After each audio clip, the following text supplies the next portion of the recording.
Assalamualaikum warahmatullahi wabarakatuh. Kami dari kelompok 9 mata kuliah studi manuskrip akan menjelaskan tentang rasem, ragam kiroat, tanda tajwid, dan tanda-tanda baca yang ada di dalam Al-Quran.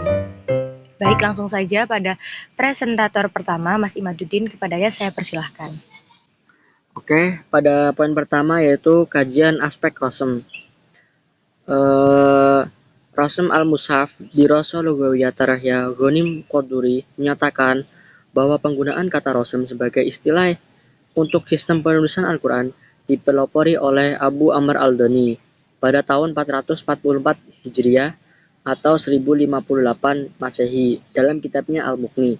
Kemudian pada masa Al-Tans tahun 899 Hijriah, istilah rasem dikhususkan sebagai disiplin ilmu tentang penulisan Al-Quran. Secara etimologi, rasem merupakan masdar atau urutan ketiga dari tasrif rosama yarsumu rosman. Pada kamus Al-Munjid di Al-Lughah wal A'lam, rasem diartikan dengan kata kataba dan khot yang mempunyai arti tulisan. Sedangkan menurut Zainal Arifin Mazkur yang mengutip dari buku pedoman penulisan dan pentasrihan Al-Quran dengan rasem Usmani, rasem berarti al-asar yang bermakna bekas atau peninggalan.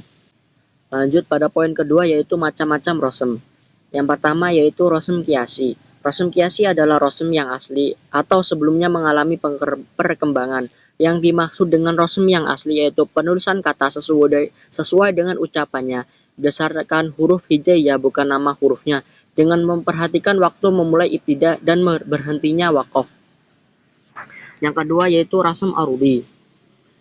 Rasem arudi adalah tata cara penulisan kata atau kalimat bahasa Arab yang mempertimbangkan wazan dalam syair-syair Arab sebagai upaya untuk mengetahui bakar atau jenis dalam suatu syair. Dan yang ketiga, yaitu rasem Usmani. Rasem Usmani adalah cara penulisan kalimat-kalimat Al-Quran yang telah disetujui oleh Khalifah Utsman bin Affan pada waktu penulisan mushaf. Pembahasan mengenai rasem tersebut lebih sering dipakai adalah rasem imla'i dan rasem Usmani sebagai kajian dalam penulisan rasem Al-Quran. Dalam kajian rasem Usmani, banyak tokoh yang menawarkan kaidah penulisan rasem tersebut. Rumusan Asyuyuti dipandang cukup populer dan paling diterima di kalangan pegiat ilmu Al-Quran dibanding rumusan pendahulunya. Rumusan Asyuyuti lebih eksis dan mampu bertahan hingga sekarang. Berikut kaidah-kaidah menurut rumusan Asyuyuti. Yang pertama yaitu kaidah hazf al-huruf, yaitu membuang huruf. Yang kedua yaitu kaidah ziyadah al-huruf, yaitu penambahan huruf. Yang ketiga, al-hamz, yaitu penulisan huruf hamzah. Yang keempat, al-badal, yaitu penggantian huruf. Yang kelima, al-fasl wa al-fasl, sebenarnya yaitu pemisahan kata, dan al-wasal, yaitu penyambungan kata. Dan yang terakhir yaitu kalimat yang memiliki dua bacaan yang ditulis dengan salah satunya selama tidak tergolong qiraah syadzah. Beberapa rujukan tentang rasem Usmani yang dapat membantu kajian ini antara lain yaitu Al-Mughni fi Rasem wa Masohif Al-Mansur ma Kitab An-Naqd karya Abu Amr ad-Dani. Selanjutnya Mukhtasar At-Tibyin li Hajai At-Tanzil karya Abu Daud Sulaiman bin Najah. Selanjutnya Nasru Al-Marjan karya Imam Al-Karti. Selanjutnya Al-Qilatu At-Robi Al-Qasaid karya Asy-Syaatibi. Selanjutnya Dalil Al-Harain karya Al-Kharaz atau kitab lainnya. Oke, pada poin selanjutnya yaitu kajian aspek qiraah. Al-Quran diturunkan dalam beberapa bacaan qiraah. Varian bacaan ini bukan ciptaan Nabi Muhammad atau para sahabat atau para tabi'in yang dipengaruhi oleh dialek bahasa kabilah-kabilah Arab. Beberapa nama sahabat yang masyhur dalam qiraah antara lain Ubay bin Ka'ab, Ali bin Abu Thalib, Zaid bin Sabit, Ibnu Mas'ud, dan Abu Musa al-Asy'ari. Mereka menjadi sumber bacaan Al-Quran bagi sebagian besar sahabat dan tabi'in. Pada poin selanjutnya yaitu 3 kriteria persyaratan qiraah. Apa hubungannya qiraat dengan rasem? Para ulama menyepakati bahwa suatu qiraah atau bacaan Al-Quran baru dianggap sah apabila memenuhi 3 kriteria persyaratan. Yang pertama yaitu harus memiliki sanad mutawatir. Yang kedua, harus sesuai dengan rasem Usmani. Dan yang ketiga, harus sesuai dengan kaidah tata bahasa Arab. pada kriteria nomor 2 itulah yang ada kaitannya dengan rasem. Ada kaidah bahwa suatu perbedaan kiroah bacaan selama masih dapat ditulis dengan rasem yang sama, maka harus ditulis dengan satu rasem. Pada poin selanjutnya yaitu tingkatan kiroah berdasarkan nilai sanadnya. Para ulama membagi tingkatan kiroah berdasarkan nilai sanadnya menjadi 6 tingkatan. Yaitu yang pertama, mutawatir, yaitu kiroah yang diriwayatkan oleh sejumlah perawi yang cukup banyak pada setiap tingkatan pada awal sampai akhir dan hingga bersambung sampai Rasulullah. Yang kedua, masyhur, yaitu kiroah yang memiliki sanad sahih tetapi jumlahnya tidak sebanyak kiroah mutawatir. Yang ketiga, yaitu kiroah ahad, kiroah yang memiliki sanad sahih tetapi tidak cocok dengan rasm Utsmani ataupun kaidah bahasa Arab. Yang keempat, yaitu kiroah syazaz, yaitu kiroah yang mempunyai sanad sahih. Yang kelima, yaitu mudraj, yaitu kiroah yang disisipkan ke dalam ayat Al-Quran. Yang terakhir, maudu, yaitu kiroah buatan yang disandarkan kepada seseorang tanpa dasar serta memiliki sanad ataupun tidak memiliki sanad ataupun rawi. Oke, pada poin selanjutnya akan dilanjutkan presentator yaitu saudara kita. Ayo. Oke, saya lanjutkan. Selanjutnya ada ilmu tajwid. Ilmu tajwid merupakan hukum-hukum dan kaidah-kaidah yang menjadi landasan wajib ketika membaca Al-Quran. Dengan adanya ilmu tajwid, seorang muslim tidak akan salah dalam mengucapkan kalimat-kalimat dalam Al-Quran. Nah, klasifikasi hukum tajwid sendiri itu ada 4. Di antara 4 itu nanti terbagi lagi. Nah, yang pertama nih, sukun dan tanwin. Itu di dalamnya ada idhar, idgham bi gunnah, idgham bila gunnah, iqlab, dan ikhfa hafifi. Saya jelaskan yang pertama, idhar. Idhar itu jelas gitu. Jadi arti bahasa dari idhar itu jelas. Kalau menurut istilah sesuai dari klasifikasi pertama tadi, ini sukun dan tanwin. Nah, jadi idhar itu adalah nun sukun dan tanwin yang bertemu dengan huruf idhar. Huruf idhar sendiri itu ada 6. Yang pertama ada hamzah, ada ha, kho, ain, ghain, dan ha. Nah, contoh dari bacaan idhar sendiri itu yakni ma'aghna anhu. Yang dimaksud bacaan idharnya itu yang anhu. Jadi ada mati ketemu dengan huruf H, itu dibacanya jelas, jadi nggak dengung dan juga nggak samar gitu, jadi dibacanya tetap anhu gitu. Selanjutnya ada idgham bi gunnah. Kalau secara bahasa artinya itu memasukkan ya gitu. Jadi kalau menurut istilah menyamarkan atau meleburkan nun mati atau tanwin dengan huruf idgham sehingga seolah menjadi satu huruf yang bertasydid. Nah, huruf-huruf idgham bi gunnah itu ada waw, mim, nun, dan ya. Contoh dari idgham bi gunnah ini abi lahabiu watab. Nah, jadi lebur gitu waktu di kalimat lahabiu watab. Selanjutnya ada idgham bila gunnah, yakni nun tanwin bertemu dengan huruf lam dan ro. Bacaan idgham bila gunnah ini tanpa dengung di hidung atau tanpa gunnah gitu. Jadi kebalikannya yang dari tadi idgham bi gunnah. Contohnya itu walam yakul lahu. Nah, jadi di situ ada kalimat yakun, ya, kaf, dan nun. Nah, itu ada nun mati. Tapi setelah nun mati ada lam.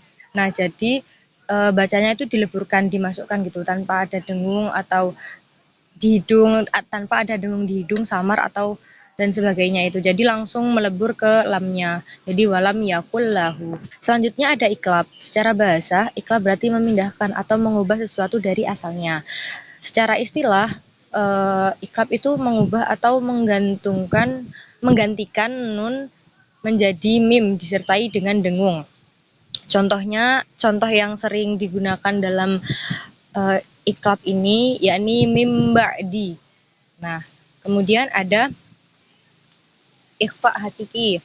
Ikhfa hakiki yang berarti menutupi atau menyamarkan.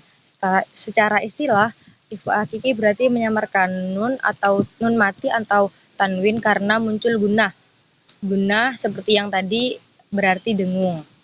Nah, huruf-huruf ikhfa ini ada banyak ya, teman-teman. Yang pertama ada fa, qaf, kaf, shod, dot, to, do, jim, dal, zal. Terus kemudian ada sin, shin, ta, ta. Contoh dari hukum tajwid ikhfa hakiki ini ada laqad khalaqnal insana. Nah, itu contohnya. Hukum tajwid yang kedua yakni ada mim sukun. Nah, klasifikasinya yang pertama ada ikhfa syafawi. Ikhfa syafawi yaitu ketika ada mim sukun bertemu dengan huruf ba. Dalam hal ini mim sukun dibaca tampak samar disertai gunnah. Contohnya tarmihim bihijarati. Nah, itu terdapat dalam surah Al-Fil ayat 4. Kemudian ada idgham mimi. Hal ini berlaku jika ada dua huruf bertemu dengan makhraj dan sifat yang sama, kecuali huruf waw dan ya. Cara membacanya adalah dimasukkan, diidghamkan atau ditasydidkan kepada huruf yang kedua. Contoh, balla takrim. Itu terdapat pada surat Al-Fajr ayat 17. Kemudian selanjutnya ada izhar syafawi. Izhar syafawi adalah ketika mim sukun bertemu dengan huruf hijaiyah selain mim dan ba. Cara membacanya, mim sukunnya tampak jelas dan tanpa gunnah. Contoh izhar syafawi yakni an'amta alaihim. Oke, selanjutnya ada mim tasydid dan nun tasydid.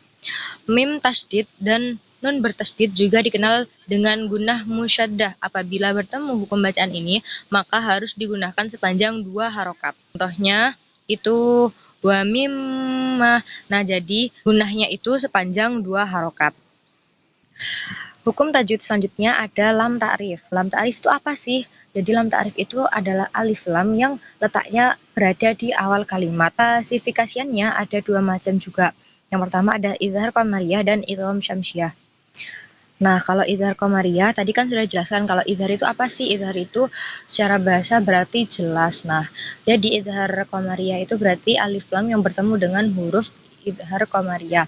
Nah, apa saja sih huruf-hurufnya? Yang pertama ada huruf alif, ba, jim, ha, kho, ain, ghin, fa, qaf, kaf, mim, waw, dan ya. Nah, contoh dari izhar qamariyah yakni wabil yaumil akhiri. Jadi jelas gitu. Nah, selanjutnya ada idgham syamsiyah. Nah, idgham itu apa sih? Tadi kan udah jelaskan kalau idgham itu yakni melebur. Nah, huruf-huruf idgham syamsiyah itu ada ta, dal, zal, ro, zai, sin, shin, swad, dot, po, do, lam, nun. Contoh dari idgham syamsiyah yakni at-takasur. Jadi di kata at-takasur itu sebelumnya ada alif lam, kemudian setelah alif lam itu ada huruf ta. Nah, ketika ada alif lam yang bertemu dengan huruf idgham syamsiyah maka melebur. Jadi masuknya langsung ke huruf ta-nya itu. Jadi dibacanya at-takasur bukan al-takasur gitu. Selanjutnya ada tanda baca dalam Al-Qur'an. Tanda baca dalam Al-Qur'an atau disebut juga dengan harokat ini berfungsi untuk menentukan bunyi vokal pada setiap huruf hijaiyah. Misalnya bunyi a, i, u dan sebagainya. Tanda baca ini disebut juga dengan harokat. Setidaknya terdapat 8 tanda baca yang perlu diketahui. Nah, tanda baca ini nggak ada dari sejak awal diturunnya Al-Quran. Jadi tanda baca ini ada ketika di zaman dinasti Umayyah, yakni ada titik dan harokat. Nah, macam-macam tanda baca yang perlu diketahui dalam Al-Quran yaitu ada fathah, kasroh, dhammah, fathatain, kasrotain, ada dhammatain, sukun, dan tasydid. Nah, kalau yang fathah itu yang dibacanya A. Nah, yang kasrah itu dibacanya I. Dhammah itu U. Fathatain itu yang an gitu. Kalau kasratain yang in. Nah, jadi untuk fathatain, kasratain, dan dhammatain ini tinggal seperti ditambahin nun sukun di belakangnya. Kalau yang sukun dan tasydid seperti yang sudah kita pelajari di hukum tajwid pada slide sebelumnya. Baik, sekian presentasi pada kali ini. Saya Ayu Fauziah Anissa Putri dan rekan saya Muhammad Imaduddin pamit undur diri mengucapkan mohon maaf apabila ada kesalahan dalam presentasi. Wassalamualaikum warahmatullahi wabarakatuh.